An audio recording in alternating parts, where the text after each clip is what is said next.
Halo sahabat Direktori Hukum, tahu nggak sih dalam hukum agraria Indonesia ada beberapa jenis hak atas tanah yang diatur dalam Undang-Undang Nomor 5 Tahun 1960 tentang Peraturan Dasar Pokok-Pokok Agraria atau UPA. Tiga hak yang paling umum adalah hak milik, hak guna usaha, dan hak guna bangunan. Berikut perbedaannya. Yang pertama mengenai hak milik.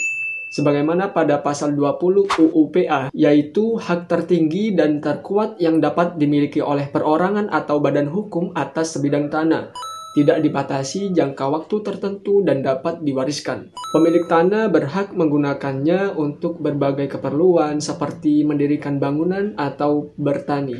Ini dasar hukumnya pada pasal 20 sampai 27 UU PA. Selanjutnya hak guna usaha, sebagaimana pada pasal 28 UU PA, yaitu yang berisikan hak untuk menggunakan tanah negara secara produktif, terutama untuk keperluan pertanian, perikanan, atau peternakan. Jangka waktu maksimal 35 tahun, dengan perpanjangan hingga 25 tahun.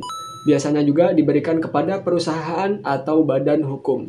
Ini dasar hukumnya terdapat pada pasal 28 sampai 34 UU PA. Selanjutnya yang ketiga, hak guna bangunan. Sebagaimana pada pasal 35 UU PA yang berisikan hak untuk mendirikan bangunan di atas tanah negara atau tanah milik orang lain.